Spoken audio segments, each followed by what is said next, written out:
You said this place was steps from the water. We just haven't found the steps yet. How much did we save? Enough. Enough to get lost? Or you could book a stay with Hilton. Welcome to your oceanfront room, just steps from the water. The Hilton sale is on now. Book on Hilton.com or the Hilton app and save up to 20% to get the stay you expected. When you want savings, not surprises, it matters where you stay. Hilton, for the stay. Study and play come together on a Windows 11 PC. And for a limited time, college students get the best of both worlds. Get the Unreal College Deal. Everything you need to study and play with select Windows 11 PCs. Eligible students get a year of Microsoft 365 Premium and a year of Xbox Game Pass Ultimate with a custom color Xbox wireless controller. Learn more at windows.com/student offer. While supplies last. Ends June 30th. Terms at aka.ms/collegepc. Actually, I think in Europe has one of the highest percentages of people that get around not by a car because of all these other ways that you can get around. And the city has such a special vibe. And that's what everyone says to me. They've been on these tours, and at the end, there's like, this is amazing. It's so calm. There's no stress. There's no cars. There's no honking. It's just people walking and biking and everyone just kind of respecting each other.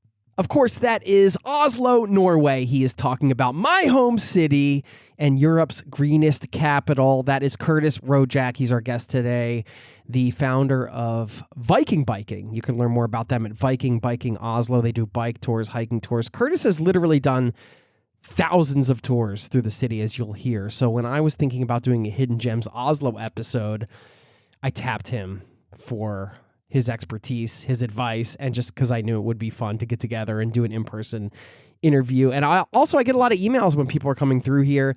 They want to know what to do, and I wanted to be able to give you the best of the best things to do in the city, the off-the-beaten-path stuff that most people don't do. You're going to hear 6 hidden gems in this episode. Why is it a top 7? Well, I'll share mine at the end in the outro, so be on the listen out for that. You're also going to hear about life abroad. Curtis has now been abroad for over 2 decades. We talk a bit about some of the lessons learned living abroad, and we do a little fun exercise called Lego Country, where we take some of our favorite pieces of culture, people, scenery, all this type of stuff from different countries and kind of mash them together in a fun little exercise and a great way to just kind of explore some of the places we've been and to share some more destination recommendations for you there. So all of that and much more coming in this episode right now. So buckle up, strap in. Thanks for being here and welcome to the Zero to Travel podcast, my friend.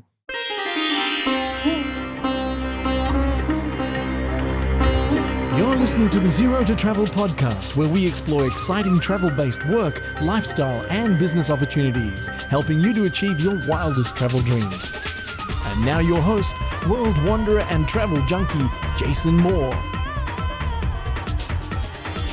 Hey, it's Jason here with ZeroToTravel.com. Welcome to the show. Thanks for hanging out, letting me bring a little travel into your ears today. This is the show to help you travel the world on your terms, to fill your life with as much travel as you desire, no matter what your situation or experience. I can't believe I haven't done an Oslo Hidden Gems episode until now. Shame on me, but you know what? This is a great virtual way for you to travel through the city, learn more about the place where I live, and hopefully entice you to perhaps come for a visit. I love meeting up with listeners when they pass through town. So if you are passing through town, don't be afraid to drop me a line and perhaps we can meet up. Now, before we get into this episode, I want to remind you we have a newsletter over at zerototravel.com/newsletter. You can check that out over there and keep in touch off the pod. Without further ado, here's my conversation with Curtis Rojak. Just recorded last week in my living room. Wanted to get this one out to you right away in case you're coming through Oslo, Norway sometime this summer or perhaps another time in the near future. I hope you do. Please get in touch if you do. Thanks for listening and enjoy this conversation. I'll see you on the other side, my friend. Cheers.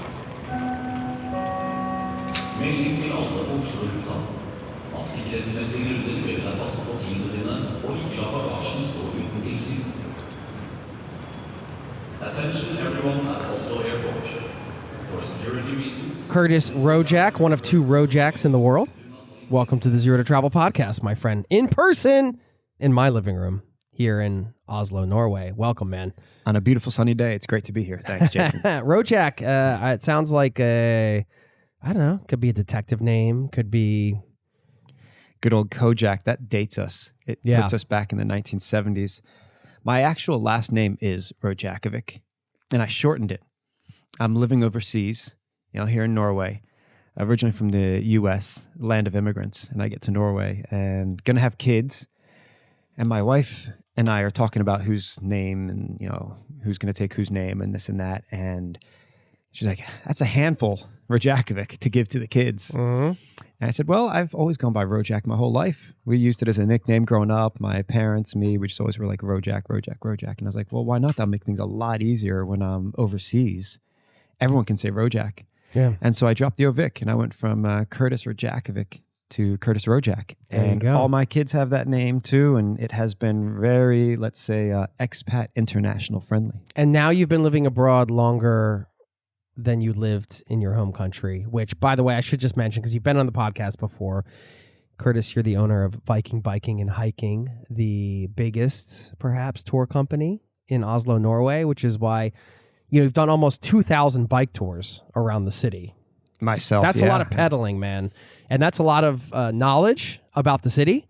And so I thought, oh my gosh, I haven't done like a Hidden Gems Oslo yet. And I'm like, yeah, I could do this myself, but I haven't been through the city almost 2,000 times on a bike. Well, not to toot my own horn, excuse the pun with the bike. I've actually done about 3,000 tours, about 1,000 on foot and 2,000 on bike. Yeah, okay. So there we go. Wow. I'm feeling like I might have discovered a few hidden gems along the way. Yeah, okay. So that's why I wanted to have you on for this. And also, we went to the same high school.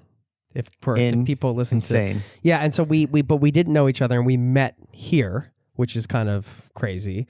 And we've been friends ever since you first came on the podcast, which was, I don't know, we can link up to that episode. 2018 or 2019, I think. Yeah, I think we talked a bit about, starting a company in another country and all this stuff. But anyway, we got to get caught up a bit before we dive into, we had some fun exercises we're going to go through today. We're going to build a Lego country. You're going to hear about that. And we're going to get into the hidden gems. But first, I just thought it would be cool to check in on life abroad, man, because, now that you've exceeded your time abroad from your time living at home, I would like for somebody listening who may be considering a move abroad, perhaps they've been abroad for a little while. Like, what are some of the, big things you've learned? Like, why have you lived abroad for so long, first of all? What has prevented you from going back to your home country? I mean, besides a wife and kids and all that stuff. And, what have you learned from your time abroad? Man, that's a big question to I know. unpack. I can't help it. We're starting off pretty heavy here. Yeah, seriously, because you're talking about summarizing 25 years of my life, basically. Yeah. So I'm turning 49. That's what I do. I'm turning 49 soon. Mm-hmm. About 25 years of those, soon to be 49 years overseas. A life abroad. It really is. Did you expect that growing up? Did you have any...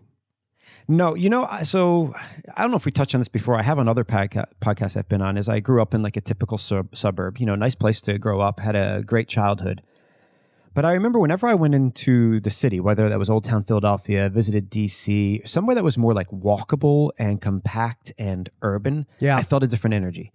So I wanted to be in some sort of either city or just a walkable college town. I loved college towns from the beginning. I had an older brother who left for college 6 years before I did. And so I just was already in elementary school and middle school thinking I want to be in like either a college town or a city where I can walk and there's an urban vibe and there's an energy. Things are condensed and you can get around and see a lot. And, And that was my starting point of like, okay, I'm going to go to a college that's going to give that to me. It's not going to be, just some like out in the suburbs sprawl kind of thing. I wanted to have that dense energy. Then in high school, I went on a summer trip where we went to Switzerland and France. And there I saw density at a whole different level. Like, oh, okay, what I thought was great urban energy and density actually exists on a different scale in some of these European towns that have been there for 1,000 years and just have had more time historically to build that up. Yeah. Some of it is just, of course, like historic luck.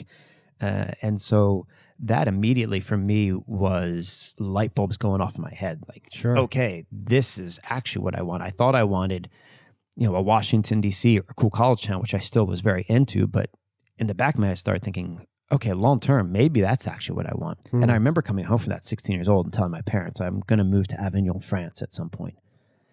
Pretty much pulled it off.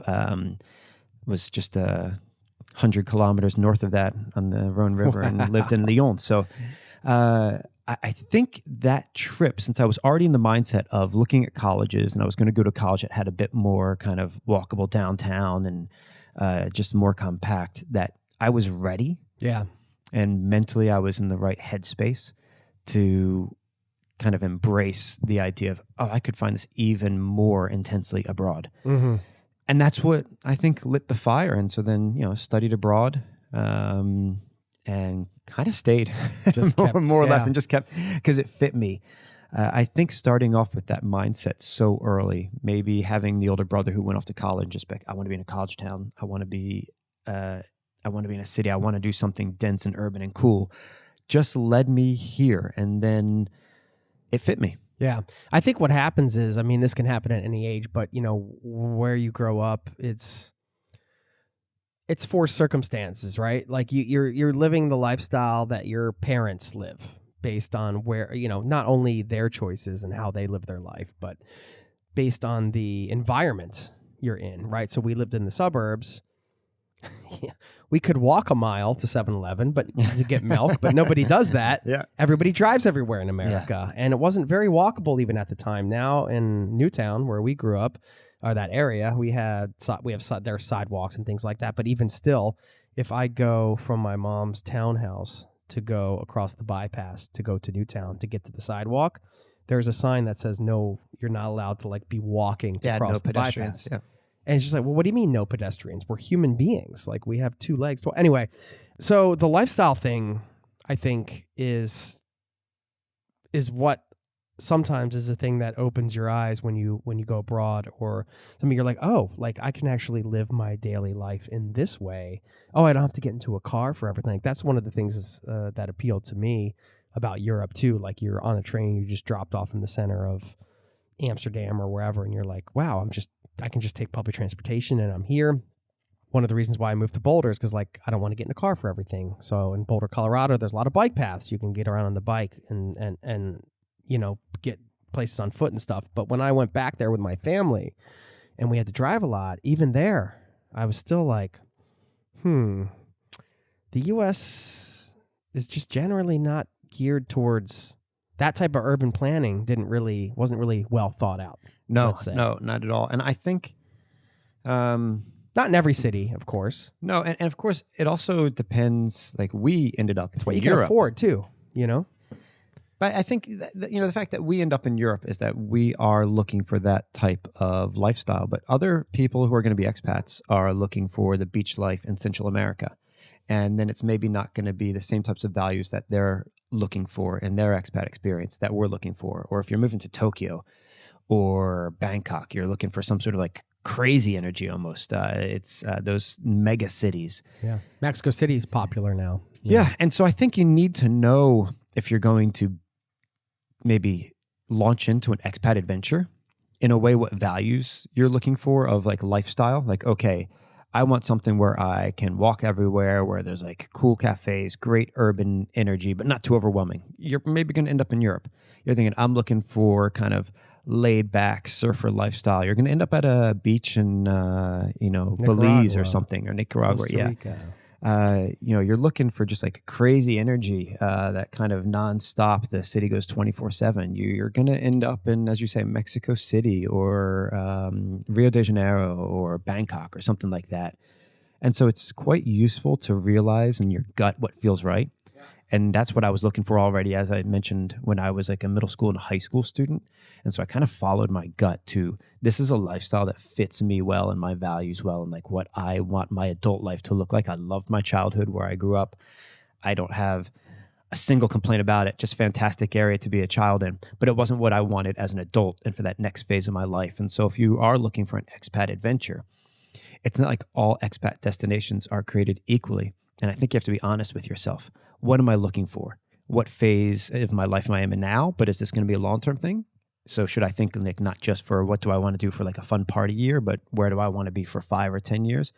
There's action evaluation because expat is something that we use as a global term. You know, they're expats. But the difference between me as an expat in Norway with 3 kids and some 27-year-old who's living it up in Bangkok is just night and day. And so the expat experience has to be tailored to kind of your own preferences. And I really think there was like a gut feeling. I went a place and it was like, oh, this is right. And I would probably recommend that for people is before you ever think you're going to jump off into something, visit it once or twice and see if you just get that bubbles in your stomach. Like, oh my God, this could be it. Yeah. It's almost like falling in love.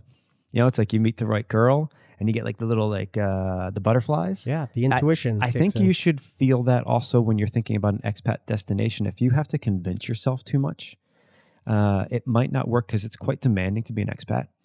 And there has to be almost like a love for the lifestyle and where you are to overcome the administrative hurdles, the visa hurdles, the foreign language often is a hurdle. You have to be willing to like dive into a new culture, a new way of thinking. And you can only do that if you really love where you're headed. So if you're going to be that expat, try to find a place that you actually think I can fall in love with this place, or I already am in love with it. And that will help you get over a lot of those initial challenges.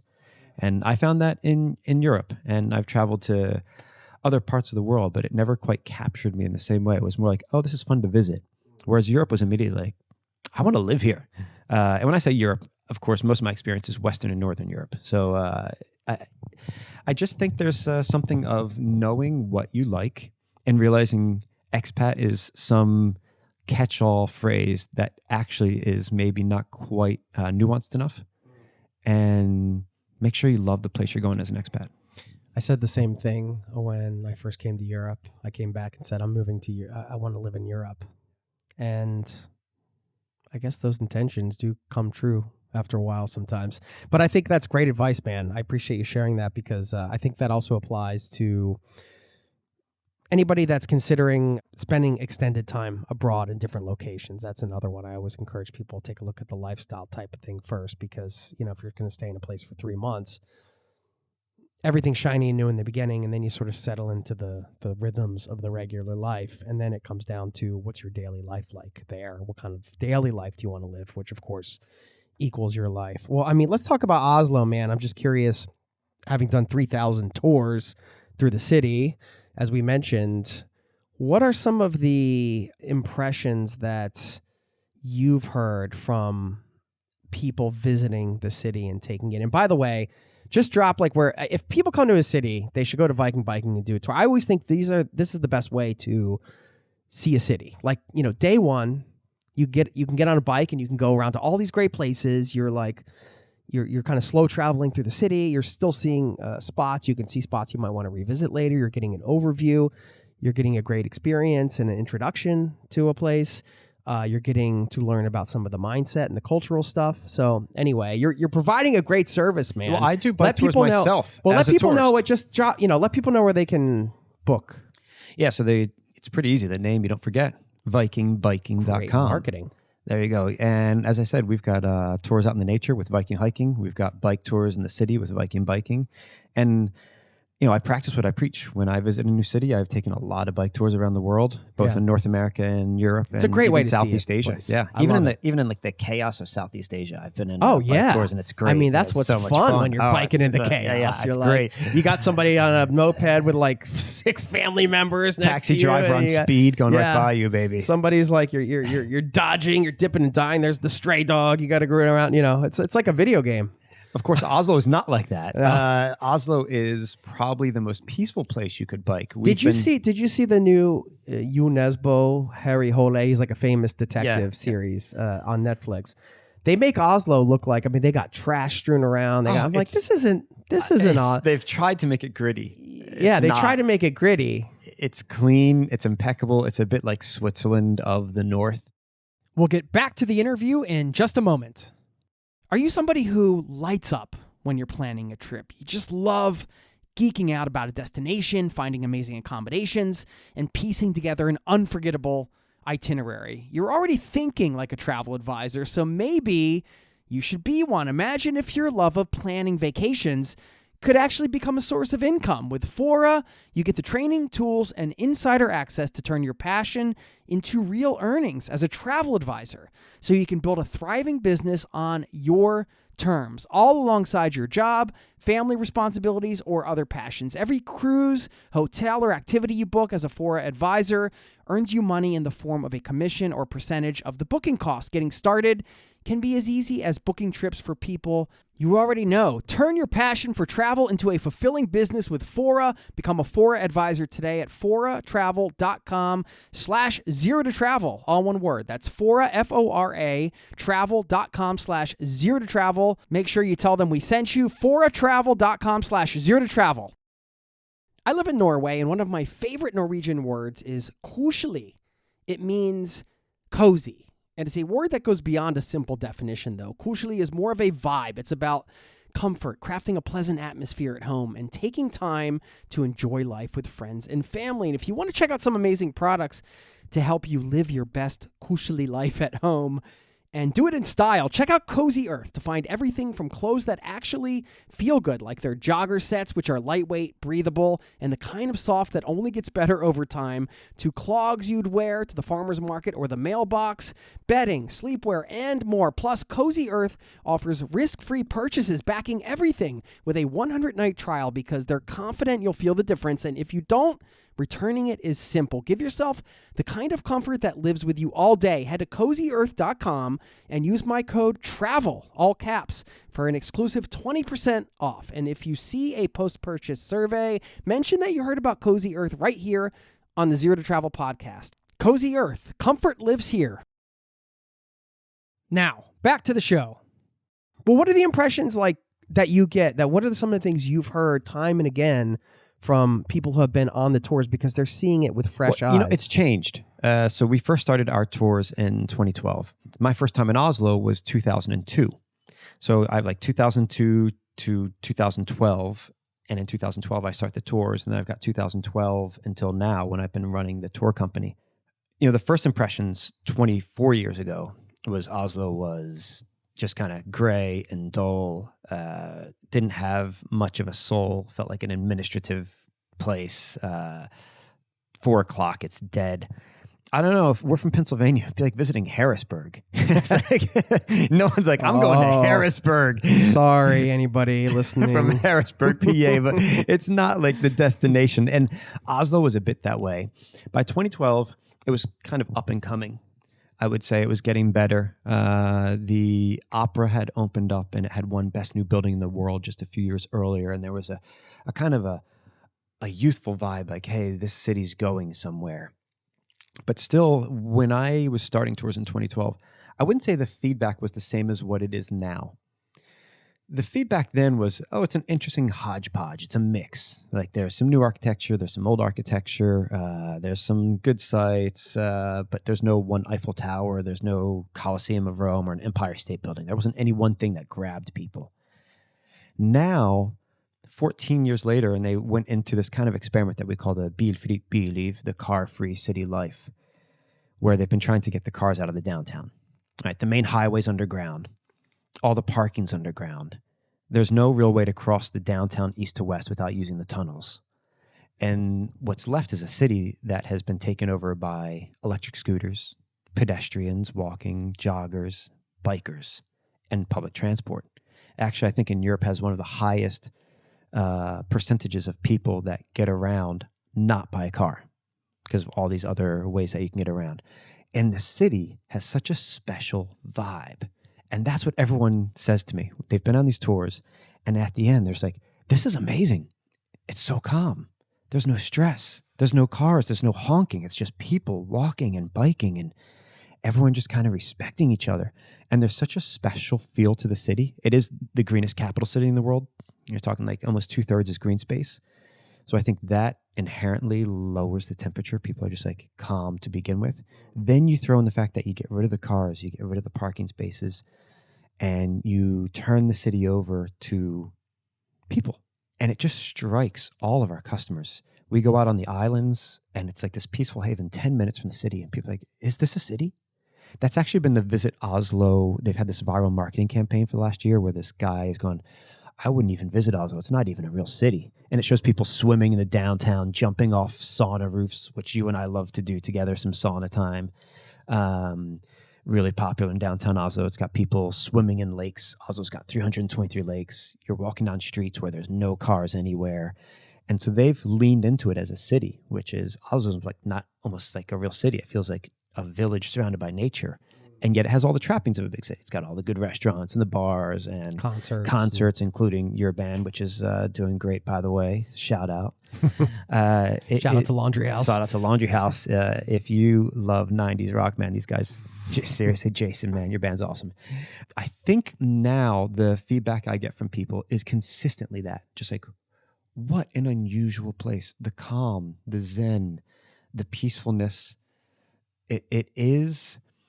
It's hard to explain till you've been here, where you just can't imagine. It's like what I hope cities are going to become everywhere. You know, Paris is making a huge move, and lots of cities are making a move to increase bike lanes, but they're not taking cars completely out.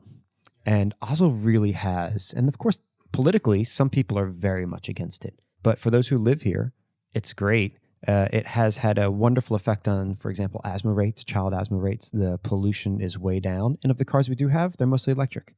And so the noise is lower. You're less stressed because the decibel levels are lower. It really strikes people. So at the end of the tour, they don't remember one site. They remember the feeling of the city. And that's pretty unique. Like when you're in Paris, you remember, oh, I went to the Eiffel Tower, I went to the Louvre, I did this, I went to London, I saw Big Ben, I did the Charles Bridge in Prague. You come to Oslo, you're not talking about any of that. You go back and you say, you won't believe the city. It's like you can hear a pin drop. It's so calm and clean and respectful. And it's just a special feeling that you can't understand until you get out and explore it. And exploring on a bus does not do it justice. You won't get that. You got to be at street level and get out of the downtown, see the neighborhoods, either by walking or biking or using an electric scooter. You've got to get out to a kind of experience that it's like this everywhere, all over Oslo. It's really a unique feeling. Yeah, I love that. I want to do this episode as well because I want people to visit, so then they can hit me up and we can meet up in person. That's one of the things I love to do with the listening community if they come through town. So maybe we'll all get to meet, or maybe people meet up. People come into the shop still and they say, I heard you on the Zero to Travel podcast some years ago. They'll ask, like, is Curtis here? And I think it's me. And I feel like a little celebrity. Even years later, people are still referencing that. So that's awesome. And other podcasts I've been on too, it gets you out there in a way that it creates a connection to the listeners.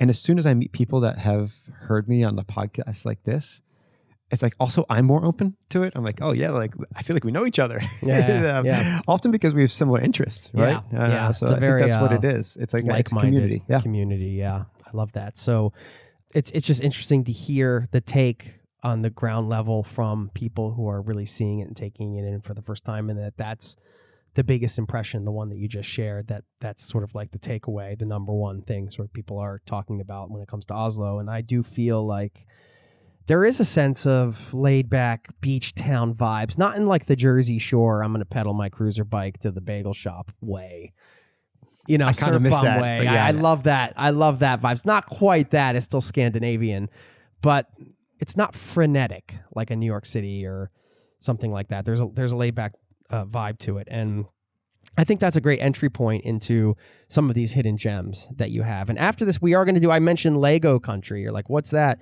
Well, you know, we both have kids. They play with Legos. I play with Legos. You know, you can build different things with Lego blocks. You can build everything from a motorcycle to a house to whatever. I like the big Lego blocks that aren't that advanced. The big Lego blocks are great too. For like the 4 and 5-year-olds, that's kind of my go-to kids toy. But Curtis came up with a good idea before this. He said, well, what if we took like, you know, let's just talk about some of the things we love about different countries around the world that we've been to, and like build sort of the ultimate, not fantasy country, but you could say that.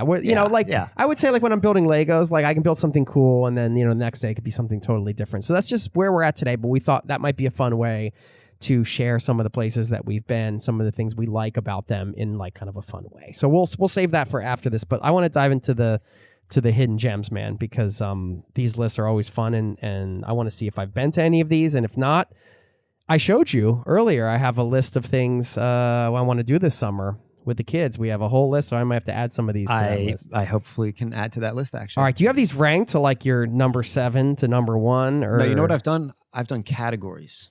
Yeah. Okay. Tell me. Yeah. Give us your methodology for this list. Let me give you the always like to hear methodology. your thought process.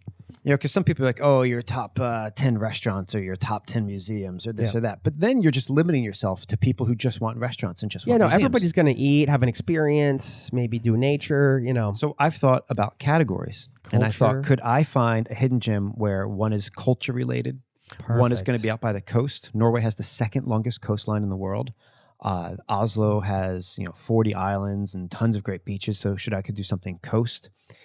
We have talked before about like the cabin experience in Norway, just how typical that is. So I have some pretty good little hidden gems of cabin experiences. Okay. I've got, since people do like food and drink, I'm just going to throw out one restaurant and one bar. And then we both have families, and I'm going to throw out a hidden gem for families who are visiting Oslo too. Let's dive in. There we go. What do you got first? I'm going culture. Okay. Number 1, maybe number 2 site that people like to visit when they come to Oslo is the Vigeland Sculpture Park. Sure. Everyone knows it. It's the largest sculpture park by any one artist so in the world. Impressive. And it is. You got to see it. Okay, so Yeah. we go to it on our Oslo Highlights bike tour, and I've been there like 1,500 times, and I still get like a wow factor when I bike into it across the first bridge and you see all the statues. It's an overwhelming sight. It's one of the greatest parks in the world.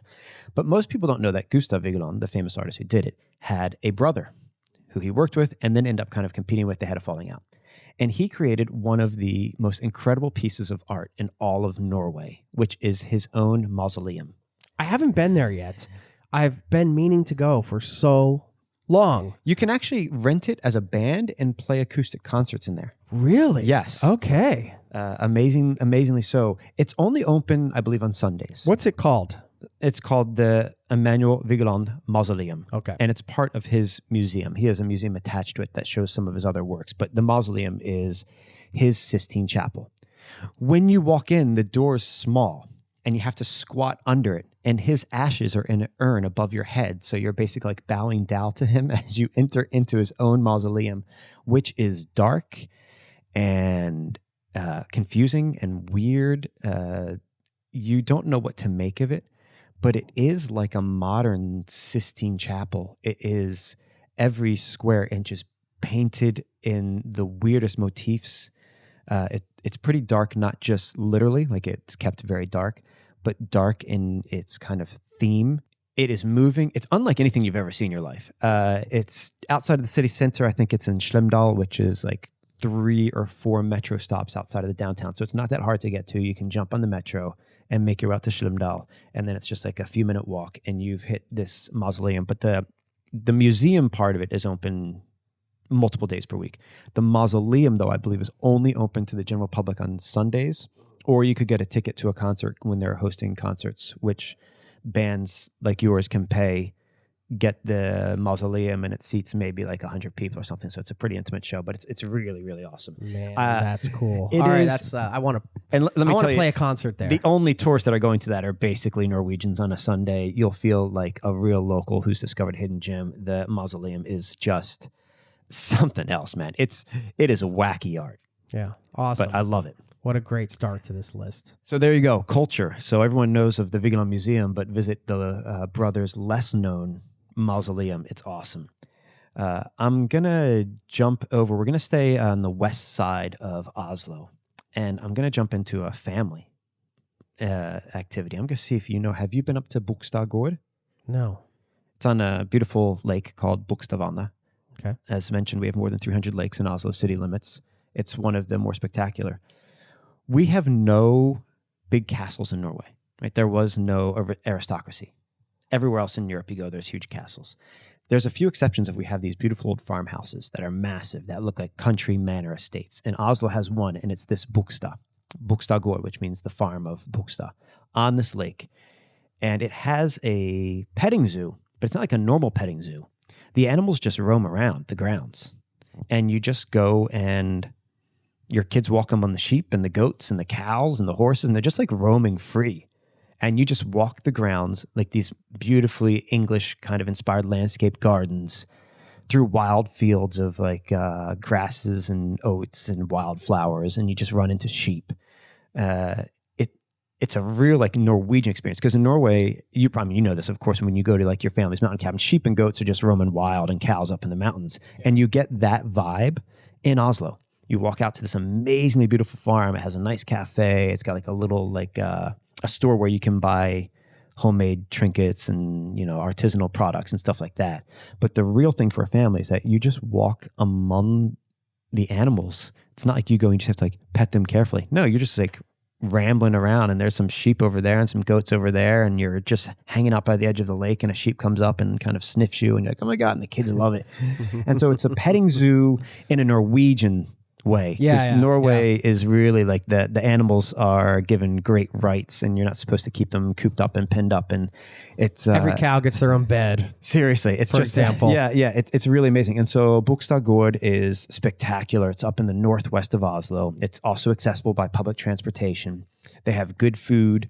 They've got great souvenirs. Homemade stuff is mentioned. They do a lot of like cool wool products, and then the kids just get to roam with the animals. And at the end of the time, if the weather's nice, about 5 minutes from the edge of the where the animals roam is a nice little sand beach. There's also a fancy golf course up there, but we're not going to talk about that because I'm not a fancy golfer. There we go. So there we go. Bogstad Gård would be a number 2 hidden gem. And you can end with a swim. That's absolutely. And the water is surprisingly warm. If you're listening and you're thinking, I'm not swimming in Norway.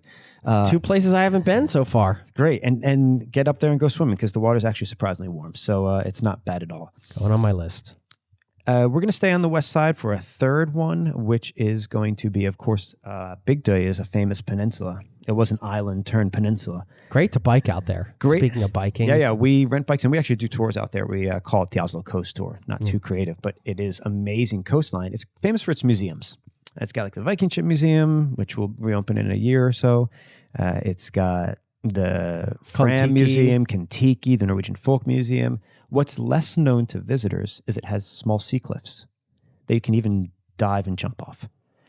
I will say, don't do that unless you have locals who are showing you the 1 or 2 cliffs that you can safely jump off. Yeah. It's about 10 meters high, which is over 30 feet. It's Okay. quite a jump. There's only 2 that have deep enough water that you would be safe jumping off, and they've marked them with like spray paint. So you'd only want to do it if you know it and you're with a local. But it is, it's facing kind of the south side of Bygdøy. You'll find on a map an area of a beach that's called Paradisbukta. It's not the main beach of Huk. It's kind of in the middle of the forest.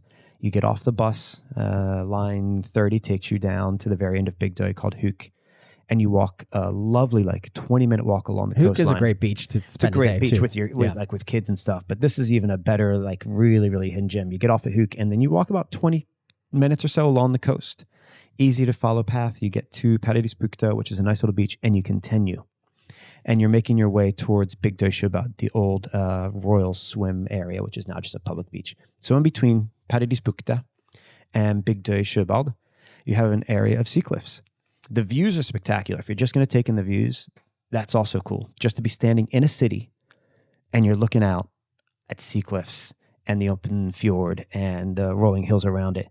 And if you're feeling really crazy, you're going to see that there's locals there jumping off on a summer day, and you're going to give it a shot. And the water is quite deep when you're jumping in. Have you taken the leap? I've done it once. Yep. How was it? It is, it's a type of thing when you're standing on one, I remember standing on one cliff and I saw the cliff that people were jumping from, and I thought, that doesn't look that high. Never looks as high until Never you're that there. problem. And then I got to the edge and I was like, oh man, and I don't mind jumping from high stuff, but I did this, I was probably like 40, 42. I was starting to get a little bit older, and maybe you start to be a little bit more like in the back of your head. You're like, this isn't so smart. Deep enough. But a bunch of people do it, and I knew the water is quite deep. The water there, you're jumping into like 25-foot water. Okay. It's like 10, 12 meters deep. It's not a problem. Yeah. As long as you're jumping from the one of the 2 places. There's 2 places that you can go from, and it's fine. I did it, but I remember I was talking pretty big. And then when I got up to the edge, I was like, oh man, I'm not sure I can do this. I pulled it off, and that was the last time I jumped off something that high. Okay, yeah.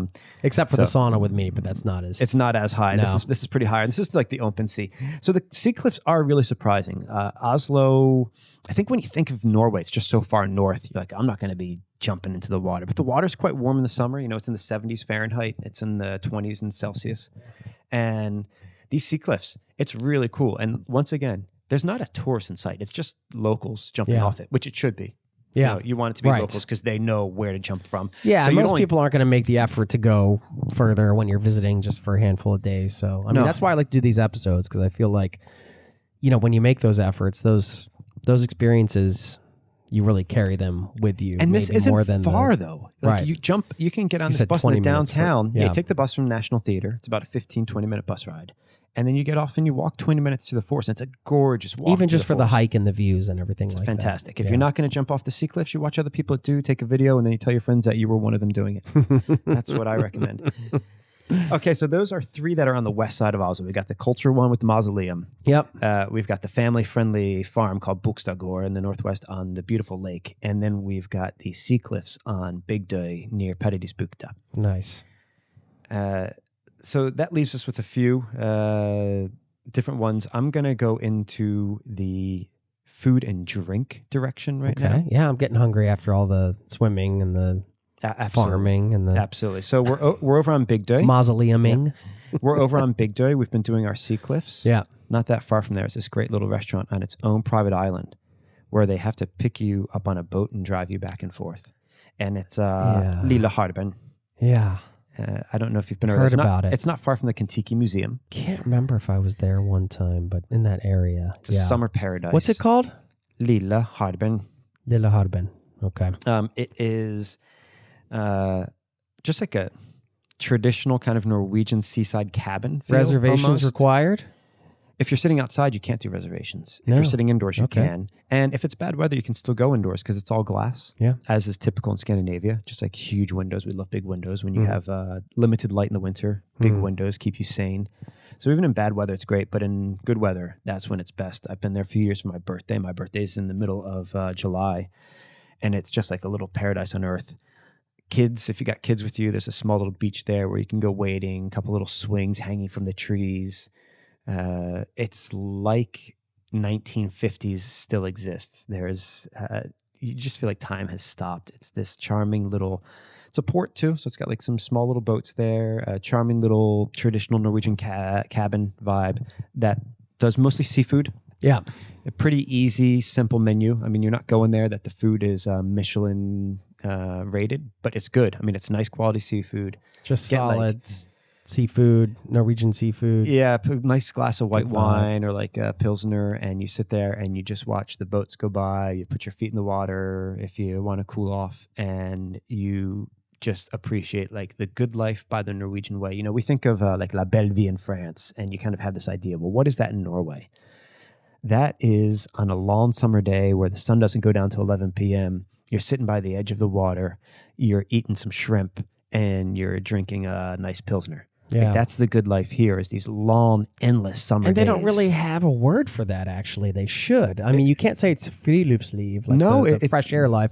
There's something about the long summer days here that it's such a nice, relaxing rhythm. Like it's so, with the light. I mean, I look out my window in that forest and the way the light is at 10, 11 o'clock. And so if you're here in the summer and it is anytime between mid-May and mid-July, when it basically never gets completely dark, right? Dusk and dawn more or less meet. Yeah.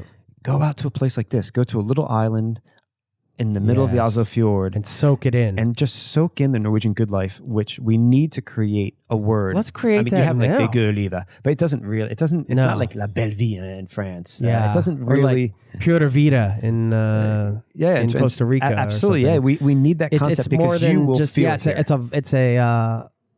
it's like a cultural term that encapsulates a feeling. And we have that here with these unusual long summer nights where it's 11 p.m. and you can still feel the sun, the last rays of sun hitting your cheek as you're drinking white wine and eating shrimp at the edge of the Oslo Fjord, surrounded by locals. I got it. Longlysliv. We've got the long light life. It's not a bad idea because the long light in the summer is special. And go find it. I like alliteration too. So you got an L and all. Everyone loves alliteration. Yeah, absolutely. I'm also a big fan of onomatopoeia. Where like a word as a sound. Yeah, I love that. Yeah, I love onomatopoeia. Yeah. It's a great word. Yeah, it is. It's a great word, and I'm a big fan of it. Boom.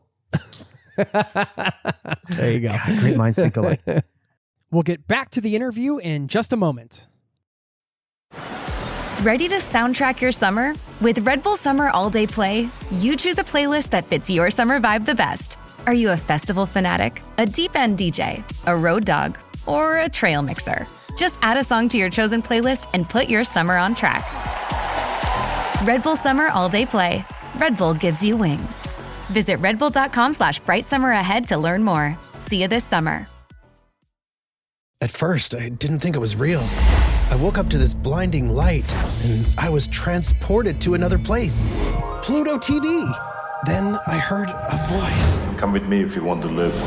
There were thousands of movies and shows, and they were all free. Truth is ours. It's just so beautiful.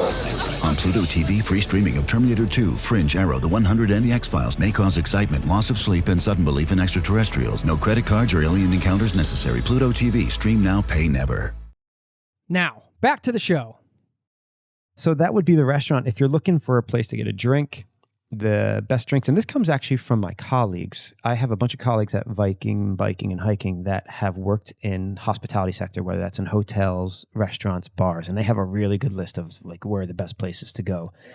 And consistently, two of our colleagues who were bartenders or actually managed bars keep recommending to our customers that they go to Himkok.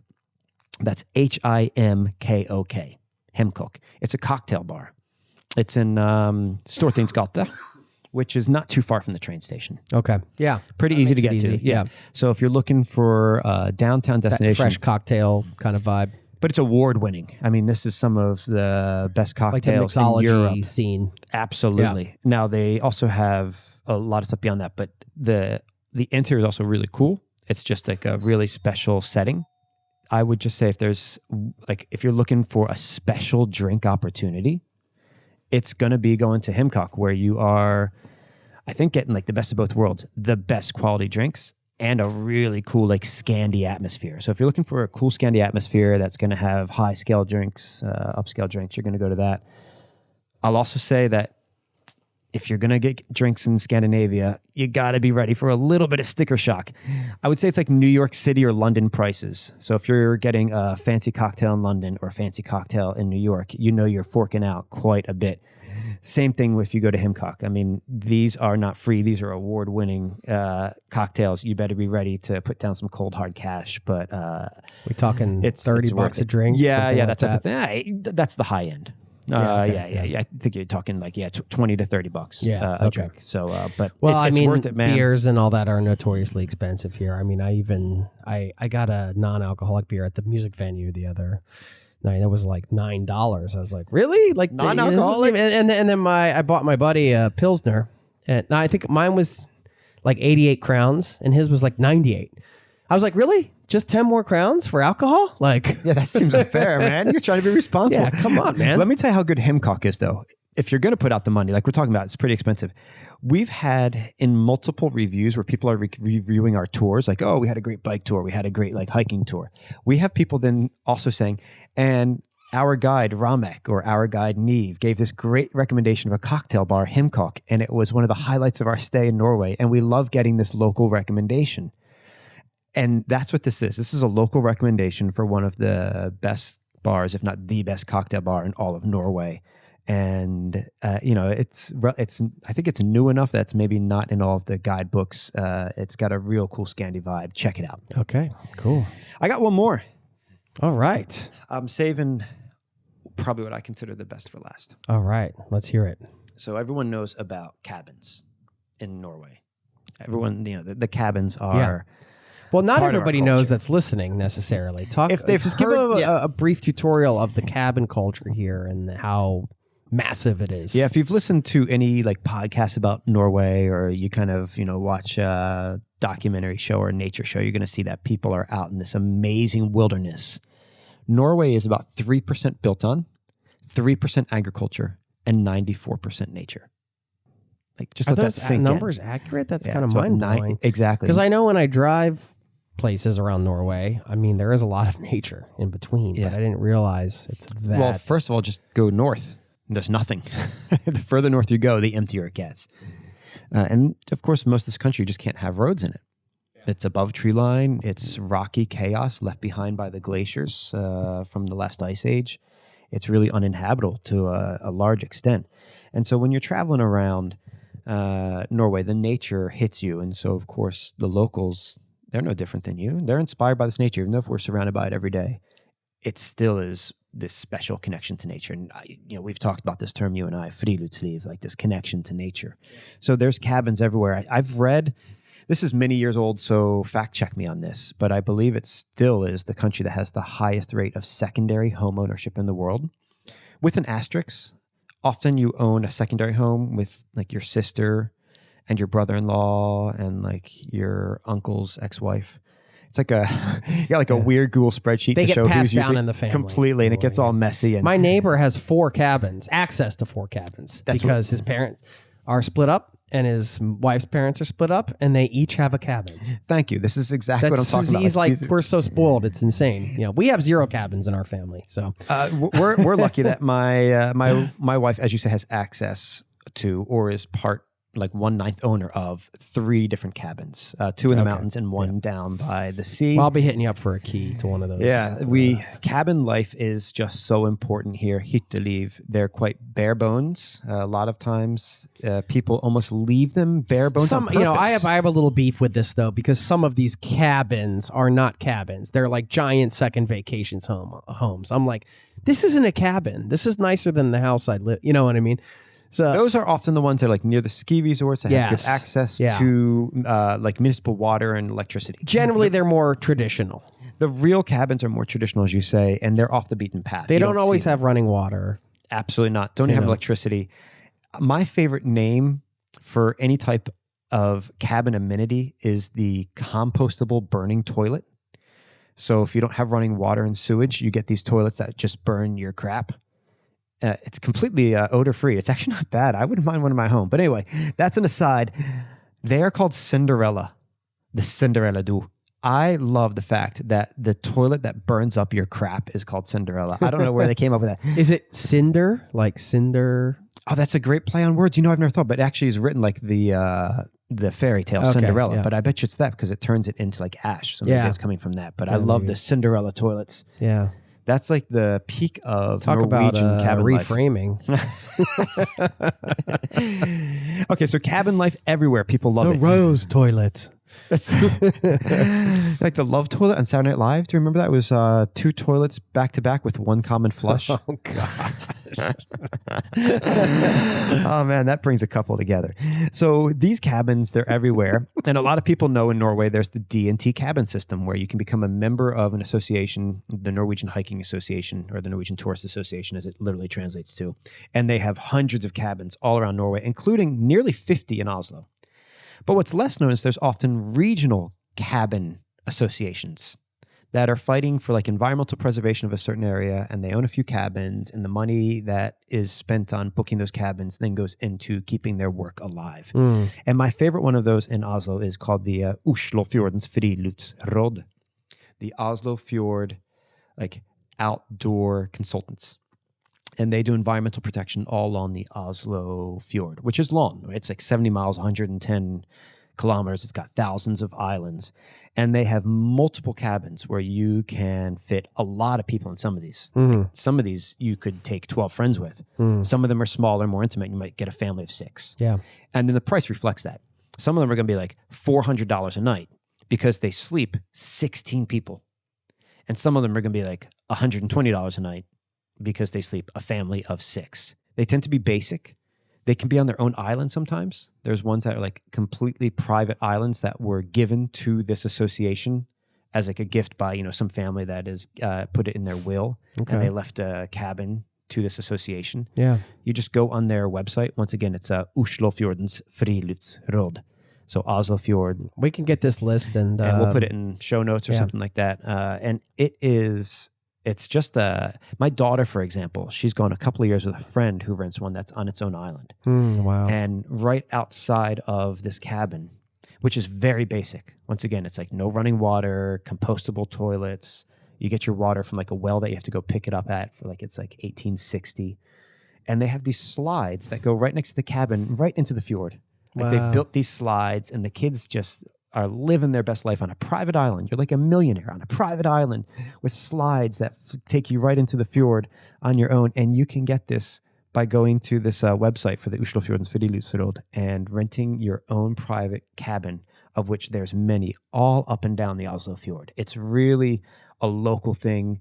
I don't want to ruin it and have everybody and their brother going there and booking, but nonetheless, it is a secret we're sharing. Giving you the scoop here on Zero to Travel. Oh man, it is amazing. So D&T is awesome. They are the big national one, and that's what most people know of. But keep in mind that when you go to different regions of Norway, you're going to find these regional associations. And if you're coming to Oslo, then you go to this one, the Oslo Fjord and Friluftsråd. And if you're going to Bergen or you're going to Stavanger, they're going to have other ones that are going to be similar to this. And there you can really find just like local only cabins for a good price that are in some of the most magnificent settings you can imagine, just a stone's throw away from a city. Yeah. Wow. Okay. There you go. Those are my 6 gems. Epic, man. You crushed it. How many of those have you been to or did you know about as an Oslo inhabitant? I knew about... Yeah, take a look at my list. Let's on see. My phone. I knew... By the way, for the listeners at home, he is definitely in his 50s. He's holding it about a good meter and a half away. He's like, let me see what that says. I knew about only a couple of them. I mean, I'm familiar with some of these areas, but yeah. Nice. So that was... All right. So those were genuine hidden gems. Yes, genuine hidden gems. The guy's been on 3,000 tours. I think I got a few in my pocket. I love it. And now if you're not chomping at the bit to come visit, then I don't know. We don't know what else to say on. I could put Curtis on the spot here and ask him for one, which I haven't prepped him for. Okay. If you're going to do one day trip outside of the city, where are you sending people? We get so many people that want to go to Drøbak and Son. They're these little fishing villages that are on the Oslo Fjord. I like going to Drøbak. But you know what? It's fun. Yeah, but I find them underwhelming. They're okay. But I just think, like, okay, you get on a boat to get to them, and that's kind of fun, and then you take a bus back. But there's not much to them. You're there, and within 30 minutes, you've seen it. So I often, people have one day, and we have a lot of American listeners here, and I know often they love like the old European cities, cobblestone with walls surrounding it from the good old days, and tons of little shops and cafes and restaurants in the old town. The best preserved walled city in Northern Europe is an hour away from Oslo. It's Fredrikstad. Yeah, I love to go there. It's great. Taking my kids a couple times. I took my parents last time. My dad and my stepmom last time. It's very it's a great place to visit. It's an entire day. You have a modern town that's kind of 19th century, which actually has some pretty nice sights on its own. A charming little river walk. From that river, you can take a little ferry across to the old walled town, which is like a postcard. Yeah. It is the best preserved walled city in Northern Europe. If you don't, I guess maybe if you count Northern There's a great Germany. museum there, World War II museum. Yes, there is. Last time. Absolutely. And then there's another fortress even on the other side of the river that you can take another boat to. So you can just kind of take these little boat rides that take you from the 19th century kind of modernish town over to the old walled city. Then from there, you take another boat over to another fortress that kind of was the first line of defense, and then back over to the modern town, and that's where the train station is. It's a one-day easy excursion. It's not expensive. Trains go regularly, and the train drops you off in the downtown. So it's not like you need to be a master of like looking at Google Maps all the time. It's really accessible and easy. It's my number one go-to destination for American travelers. If you're coming from France and you're used to walled towns and stuff, I'm going to send them maybe somewhere else. If you're talking about people who come from a country that's newer, Americans, Canadians, Australians, for example, I'm often sending them to Fredrikstad because it just captures that European old town vibe. Yeah, it does have that. Absolutely. That's a great recommendation. All right. You crushed it. I'll ask you one more Oslo question before we move on to Lego Countryland, which we're going to have a little fun with for some minutes, and then we'll let you go. We want to respect your time here. You think Oslo's going in the right direction with their choices? And what do you think is, in terms of the future of the city, what's your sort of take on Oslo? This is interesting because you can talk about Oslo from a tourist perspective, and it sounds pretty ideal. Right? It's calm, it's quiet, the people are respectful. it's easy to get around because you don't have all of the honking, and it's never dangerous. You can just jump on a bike or a scooter, even if you've never been here before, and get around the city in complete safety. There's not much theft. It sounds ideal, and it is a great place as a tourist. But there are other sides that are darker that Oslo has to fight. And I think that's more of like a political discussion. Is it headed in the right direction? And that's a bit more difficult. It's a very divided city. The life expectancy between the very rich west side of Oslo, which is also just referred to as Oslo Vest, Oslo West. It's almost like a synonym for like snobby. Sometimes people's like, oh, you're like so Oslo Vest. You know, if you're like wearing your Louis Vuitton hat or something, like, look at you, look all Oslo Vest. And then you got the east side, which is the working class, which is the side that you and I both live on. We're currently sitting in your living room on the east side of Oslo. And the life expectancy between those two sides is as big as almost any city in Europe. It's London is infamous for it, the very fancy west side, you know, typified by like Chelsea, and then the east side with its working class and its stocks. Oslo is just as divided. And you see it in that when one political party is in power, you can see how this is. So when the political right is in power, which tends to have people more in money and coming from the west side, almost every single person sitting in the city council from Oslo, the Conservative Party, they're from the west side. Then when they lose power and it's taken over by the Labour Party, for example, and the Greens, almost all the people that hold the power in the city council, they're on the east side. And it is this constant struggle between the east and west at a political level, at a social level, from health standards. And they try to address it, but I'm not sure they've ever done anything radical enough when you consider that it is one of the largest divides. You're in one of the richest cities in Europe, and the divide, the life expectancy is like more than a decade different. It's crazy.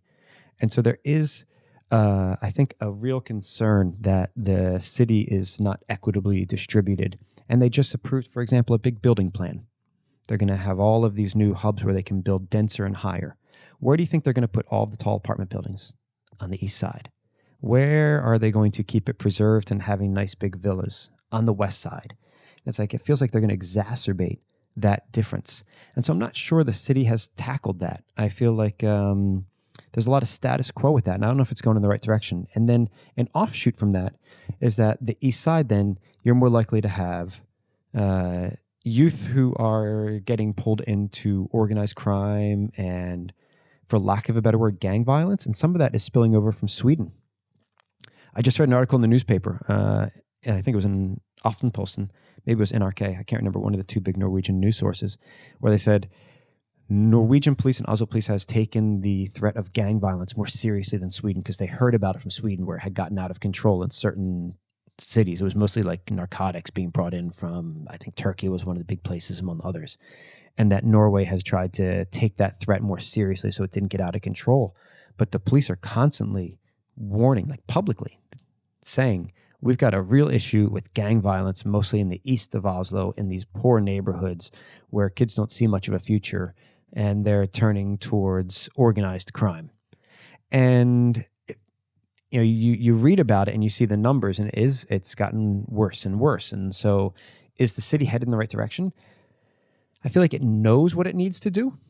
Like, we're talking about that we need to kind of nip this in the bud, and we need to have equality is one of the core foundations of Norwegian society. And yet it feels like that is what's needed to solve these issues, but no one is ready to do that. It's like, I don't know, I sometimes feel like Norwegian society is built on what happened in the 70s and 80s, or the 60s, 70s, 80s, even in the beginning of the 20th century, when like the labor unions were fighting for equality, more maternity leave, more paternity leave, safer workplaces, holiday for everybody. They were fighting for all these rights. And now that we've got these rights, it feels like Norway maybe sometimes is like resting on its laurels. Like, oh, nothing bad can happen. We've got the oil money. We've got a great welfare state. It's like, no, you actually have to keep investing in this. And equality is what made Norway and evolving great. It, perhaps. Yeah, and thinking, okay, we've got 21st century challenges that require us to think maybe differently to keep this approach of equality going. And you can't just use the methods you used 50 years ago. You got to think a little bit outside the box. And so I feel like people are talking about the problems, but I don't feel like I see modern solutions. So is Oslo heading in the right direction? I would say overall, yes. But And some of the big issues, whether it's the East and West and like that 10-year life expectancy gap, I think it might even be more, with gang violence that could get imported from Sweden. It feels like there's a lot of talk, but I'm not sure what the action is. And so I do sometimes just get a little bit worried that it's not, it's maybe not jumping into action quick enough to solve these issues that are staring it in the face. And so we'll see. As a tourist, when you come, you don't see that at all. I mean, it's a wonderfully safe, clean, great place. But I think anywhere you go, there's like the underbelly. And I hope that by talking about it, people have brought it up to light now. It's more of like a part of the public debate that maybe that's going to help it go in the right direction. And hopefully it's not just like stupid shaming, like, oh, it's just like young immigrants, or it is those people don't work enough, or we've just got to tax the rich people on the West Side more. It's like those are cliches that just are going to trigger the other side to not want to kind of engage. Exactly. Yeah. And so I'd like to see, let's stop saying these kind of worn out cliches and come up with actual modern solutions to what I think are the two biggest problems confronting Oslo, which is youth violence and the huge discrepancy between quality of life and especially life expectancy between the East and the West. Okay. Wow. You can hear this guy follows his politics. Oh, man. You should be around my wife and her family. He loves Norwegian politics and the Sixers. Okay. Oh, they won, by the way. They beat Boston last night, 3-2 in the first round. Come on. Trust the process. Go Joel Embiid. You're on the wrong station, man. Get over to ESPN. Okay. No. All right. Let's do this for fun. Before we let you go, let's do this Lego country thing here. I love this idea. Okay. So you introduced this premise. It's the idea that we're going to just talk about if we were going to build like sort of a fantasy country to visit just for fun. Obviously, we want to visit real countries and take in what they have, but we're just, this is a thought exercise. Fun way to kind of travel around some places to the world in the world that maybe we have been. We're going to pull some of our favorite little pieces of different countries we've been to and explain why, I suppose. Is that sort of the premise we're operating under here? Exactly. It's places that we've either lived in or traveled to extensively. Yeah. Where you can take the best of each place. Yeah. And, I think I brought this up because when you're an expat, like, you and I are, and I've been for more than half my life, you can get caught up in the complaining about the place you live.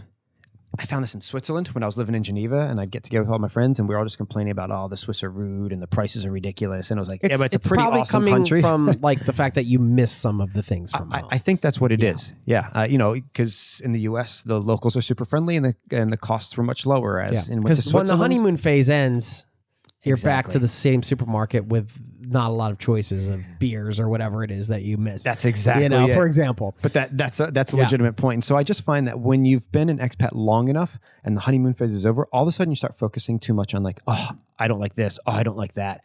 And actually, what if you could take the 7 countries that I've lived in and the number that you've lived in, and we just pull like our favorite thing from each one and build the perfect country, Legoland. Okay. Well, I mean, let's do this. I didn't prep for this at all, so we're just going to be off the cuff. If we did this tomorrow, it might be a completely different thing.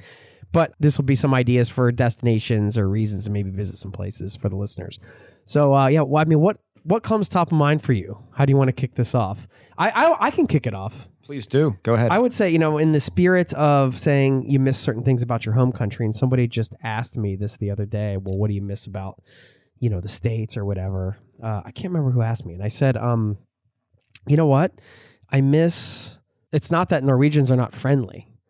It's just the open friendliness of the people and the fact that when you go around, like when I was back there just pretty recently, you have a lot of conversations with strangers. It's like, you have these connection points all over the place. People are just chatty catty dolls, like people are not afraid to check in, absolutely, have a real like sort of one-on-one conversation. And because perhaps that I have the cultural background and, I can relate and I understand sort of the context of all of these situations, it's just easy to fall into that. Like when I go back, I can just chat with anybody and they chat with you. And I kind of love that. And I miss that. My kids, when we're visiting the U.S., when we've had like an experience like that where just like some friendly stranger comes up to us, my daughter, like, that would never happen in Norway. Yeah. In the good sense. Like she's like, and they good even that said in the like, US is this how dads like? Did you say, yeah. I've had that where people are like, oh, where my kids or my wife are like, oh, I forget that's what your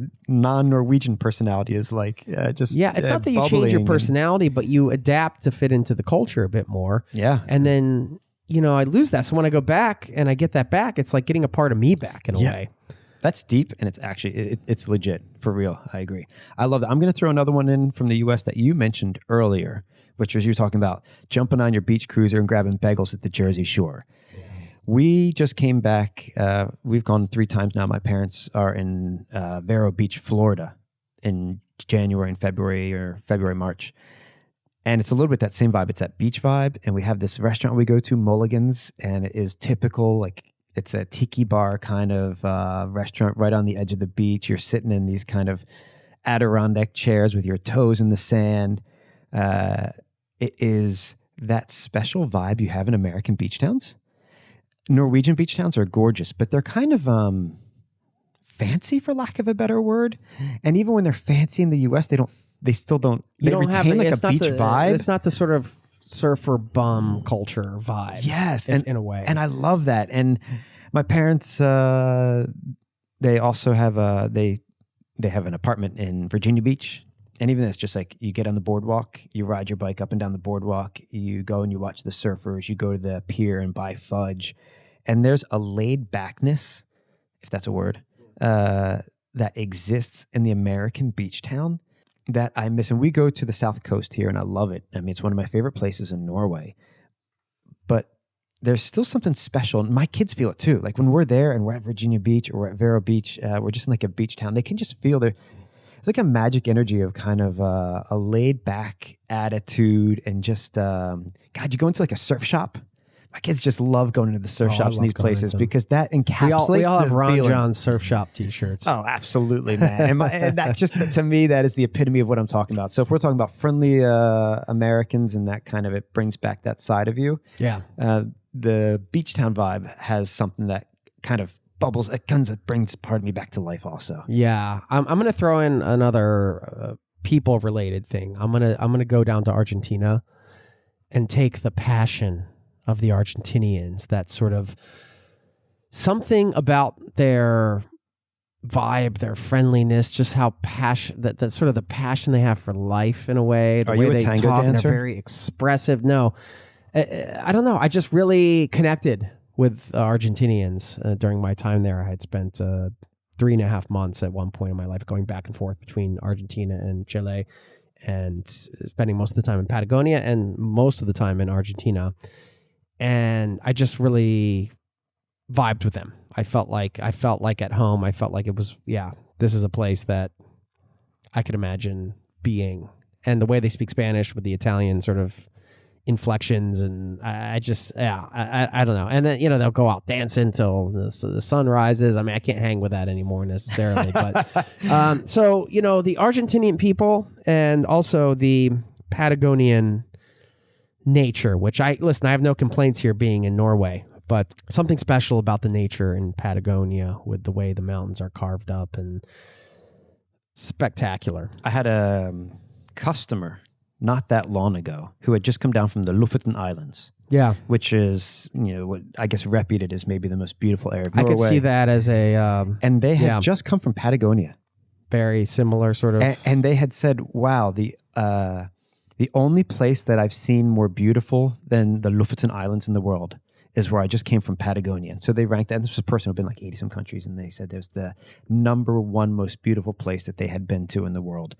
And Lofoten came in second place. And this was a customer who was like an influencer, blogger kind of person who travels around. And that like stuck with me. Okay, like Patagonia is a step above the Lofoten. Man, that must be a hell of a place. You want to throw another one into the Lego So pile? here we are in Europe, you and me living here. So I thought I should throw a Europe one. We've just done 3 in the Americas, 2 in the US, 1 in Argentina. I came to France as a student, as a late teenager, and then I stayed in France and Switzerland for a long time.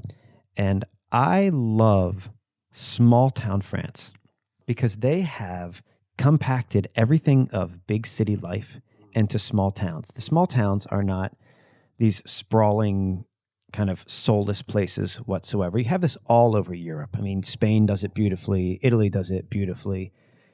But the French towns are just kept up so perfectly. You know, I love it in Italy and I love going to Spain, but they can sometimes almost feel like a little bit run down compared to the French small towns where there's flowers just overflowing every single flower box. And it's also compact, right? They got historically lucky that they built these old medieval villages, but then they've made sure not to sprawl it out too much. They keep the downtowns alive. So is it the intimacy of it? It's something about that you have like that urban dynamic out in the middle of the countryside. Yeah. I love to bike. No shock there. Mm-hmm. And I have biked like, good examples is I biked from Switzerland to the Spanish-French border without a map. Just went and kind of figured like, okay, there's a few rivers and I'll get down to the Med. And I would be in the middle of nowhere, not even sure where I was going. And I'd stumble upon these towns. There's nothing else anywhere around. You just have to get lost to get there. And you speak French. Yeah, I speak French, of course, so that helps. And bien sûr, oui, oui. I would get to these towns in the middle of nowhere, and all of a sudden, there's like 4 good restaurants, cool bars, nice shops, people just milling about. Everyone's out and about walking. The market in the town, and then the buildings are in beautiful shape, well painted, flowers overflowing, and it's like, man, this could be a charming neighborhood in a big city. Yeah. And here it is, just in the middle of absolute nowhere. No one else visits it, and there's something about every town has like this real pride of being the most beautiful. In fact, France created now it's an international association of like the most beautiful villages of Italy, most beautiful villages of France. It's called Les Plus Beaux Villages de France. I love it. It's just like this pride of small town that is keeping a downtown alive and intact and beautiful. And I think France has for like multiple years had like the reversed migration where more people are moving away from the big cities to the smaller towns. Oh, really? And so it's actually... That's not surprising after hearing the context. Yeah, and I think, it helps that there's more, like there is everywhere, a possibility to do home office. And so people are realizing, well, I could just go live somewhere in the Dordogne in rural southwest France and still do my job, but be in a town that feels authentic and real. I love small town France. And in that situation, always the best as a traveler when you stumble on those things, like in that, like during that trip, where you just all of a sudden you roll in and you're like, wow, it's way different than reading about a place. Yeah. And then going to visit it. And then you kind of see what you read about, which can still be mind-blowing, but also you had some expectations, whereas you're biking in the middle of nowhere and all of a sudden you come to this beautiful village. How long was that trip, by the way? By the way, that's a seasoned travel pro take right there, Jason. That is so true. How long was that trip? Let me think, because I kind of wound around. I visited a friend along the way. Probably like 10 days, something like that. So where biking I biked without a map, recommended. I love it. I looked at a map before I left, obviously, to know like what were the rivers that I could follow, basically, and then I'd get along the river until I hit a coastline, and then I'd follow. See, I like that. That's old school because you're following the geography. I've done that a bunch on bike. Yeah, I do that on bike trips. I mean, that's how travel was started. Yeah, absolutely. Yep. And that, as you say, that's how you stumble follow upon the river. Stuff. Yep. Go down, take a left, follow the river to the coast. Follow the coast to the south. Follow the next river to the, Yeah, seriously. Well, let's see. We've got 2 from the U.S. You're from on Argentina. a good trip where the directions are like follow the river, follow the coast, follow the river. Yeah, for good stuff. So that's my France take. Let's see. We've had Argentina, 2 U.S., France. Maybe this is particular. I'm going to take the warm waters of Costa Rica and Central America after just a long for winter swimming here, because it is exhilarating to go into the sauna with you, jump in, go swimming in the cold water, and then you come out and you're like on pins and needles and you get that rush. But there is something in the long term that's really nice about just swimming in bathtub type of water. So I'm going to take that. I know we're going to wrap up here in a minute or two. Do you have a couple more you want to add into this Lego country, cultural, food? Food, Mexican food in America? I know it sounds ridiculous because I can say Mexican food in Mexico. I was going somewhere else. Where are you going? For food. So I love South Asian and Southeast Asian food. Yeah. But at the same time, Vietnam. I've also gotten very sick sometimes in certain Southeast Asian and South Asian, and so is my wife, in countries, like India or Thailand or off the beaten path, Malaysia, gotten Giardia and other parasites and things like that. So it can be a risk for some of the best food in the world. But there's one place that offers all that amazing food, and there is zero risk to go with it because the hygiene standards, you can't even spit your gum on the sidewalk without getting a fine. Singapore. I sometimes call it the Dallas of Asia. It's like really kind of sterile to a certain extent, but at the same time, man, their food is amazing because it has a huge Indian influx. So it has the best Indian food. It's good as anything India, but you're not going to get sick. It has a huge Malay, obviously. So it's got all the great Malaysian food. By the way, my last name, Rojak, is the national dish of Malaysia. Nice. I get free Rojak when I'm there. I show them my ID and they're like, no way. And they're like, free. Okay. And then it's got all the great Chinese food. There's a huge Chinese diaspora there. It's got a large Indonesian contingency. So it's got all of the great food cultures of Southern and Southeast Asia in one place for pretty good prices with no illness, no bad hygiene. If there's one food culture I could take, it would be that, because it's not one. It's like 6 great food cultures rolled into one where you eat safely and you don't get sick. And I love the food of Singapore. Fair enough. Okay. Do you want to add anything else to the Lego building for now, or are we good? Well, Jason, I'm going to put you on the spot. Yeah, go ahead. You've got to come up with one for Norway. Here we are sitting in your beautiful living room in Norway. I can come up with several. Give me one.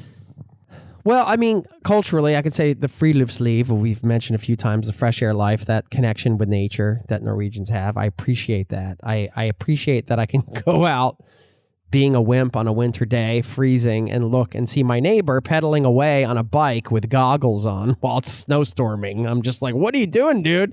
Well, that's what they do. They're just out in the elements all the time, and I appreciate that hardiness about Vikings, the Norwegians, which I like to think I have, but don't really necessarily have, and the access to nature from different places in Norway. You just always have easy access to some wonderful nature, and of course the fjords. I think it comes back to the nature. I would say it's going to be the proximity to nature. But can I give listeners some nature-based lifestyle? I would say the context is we're sitting in your row home here, a beautiful row home. 10 minutes from a city metro stop, and we are surrounded by what I believe is actually considered the largest urban forest in the world, the Nordmarka. I'm looking at his This is the Lillemarka. This is the Lillemarka. It connects to the Nordmarka. So it's all just one big forest, which then goes over to the Barumsmarka, Vestmarka. They're all just one big wild forest, all connected. And it is just trees. It's the beginning of a forest. There's 2 lakes right by. Yeah. And you walk out the door. I mean, it's literally, you walk out the door and what is it? It's like 5 steps. And you're climbing up rocks to enter into the forest. Yeah. So when he says it's access to nature, he means right near a city metro stop, you're climbing on rocks into a forest and walking to lakes. Yeah, when I say it's right out my front door, it's literally it's right out my front door. What a location. It's 3 steps, and then I can climb up some rocks, and I'm in the forest. Yeah, oh my God, it's special. It may be 4 steps. I unfortunately have to walk as much as 5 minutes to get to the forest from my house. It's 5 whole minutes. Yeah, it's tough. It's tough. Well, I'm going to take the kids camping soon, and we usually do it nearby, which is convenient. So, if we ever, if all hell breaks loose, we could just come home, which is kind of nice. That's not really roughing it, but I like the idea with kids. I like that. And yeah, I would say, I mean, that's a pretty nice Lego country. I think we've got, we're pedaling to the beach, picking up bagels. We got some passionate people. We got friendly people. We've got nature. We've got some little waters to swim in, nice small towns. I mean, that's a solid. So anyway, I hope I hope you guys had fun with that. We certainly did. And man, what a pleasure to get to do this again with you. It's been too many years, but you really brought the expertise to this one, man. So one more time, remind people when they come to Oslo, I am not just saying this because I'm your friend. Do a bike tour with Viking Biking. Where can they book? Where can they find you? Can they get in touch?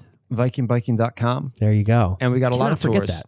It's a lot of tours, whether you want to go out into the islands and go swimming, you want to take a bike tour of the main sites, you want to get off the beaten path, you want to do a private tour with your own guide. We've got more than 40 guides. We've got all different languages. We've got all the sites. So we'll find a tour that fits your need. And if you don't feel like doing a tour, you can rent a bike. We've got lots of great bikes ranging from fancy electric bikes to use in the forest right behind Jason's house. If you want to do some mountain biking to just, city cruisers and everything in between, kids' bikes, you name it, we got you covered. We'll see you when you get to Norway. Curtis, Tusen Tuck. High great, five man. it out. Yep. Ha det bra. Ha det bra. Talk for my. Thank you.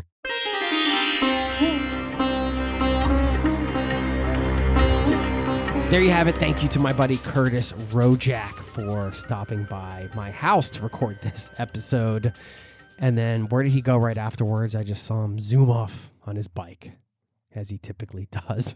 Vikingoslo.com is where you can book tours. I love to do bike tours or city tours, as you heard, just kind of a way to get an overview of a city, even just see maybe some of the places you want to come back to with your time there. Just a great introduction to any city. So if you come through town, check them out.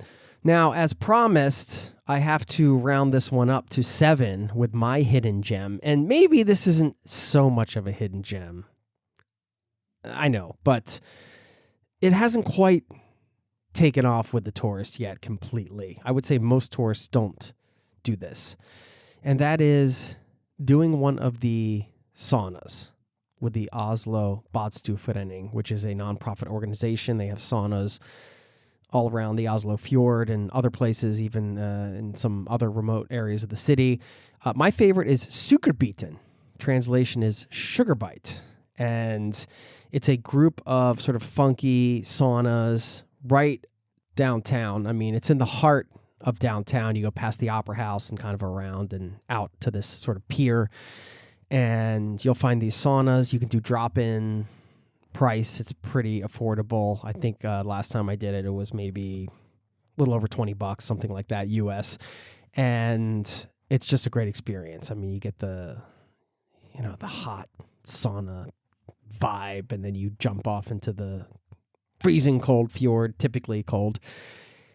And you can just kind of go back and forth. And I will say that generally these aren't good to go to when it's raining, because that can churn up the water of the Oslo Fjord, perhaps churn up some of the dirty water that you don't want on your skin. But if you got some clear days and you want to do something cool, and do it at night, that's another interesting time to take a sauna and to jump in and go for a swim. So anyway, Sukkerbiten down in Oslo, my hidden gem. Do a little sauna, get a little cold, do the hot cold thing, and then go grab a meal afterwards. Such a great way to spend some hours. That's it. I'm going to leave you with a quote, a Viking proverb. At least I searched Viking proverbs on the internet. I mean, who knows how these things get passed down. But anyway, it sounds like a Viking proverb, and I'm going to share it with you right now. It's from the saga of Harald Hardrada, who said, "The error is the result of letting fear rule your actions." And yeah, I mean, that's a good one. It's thoughtful, but maybe I'll leave one more here that's a little more Viking-esque, if you will. This one's from Volsunga Saga. "Where the wolf's ears are, the wolf's teeth are close." Okay, that sounds a little more Viking to me. Anyway, enjoy the rest of your day. Thanks for listening, and I'll see you next time. Peace and love to you and yours. Cheers. This podcast has been brought to you by ZeroToTravel.com. Ideas and advice to make your travel dreams a reality.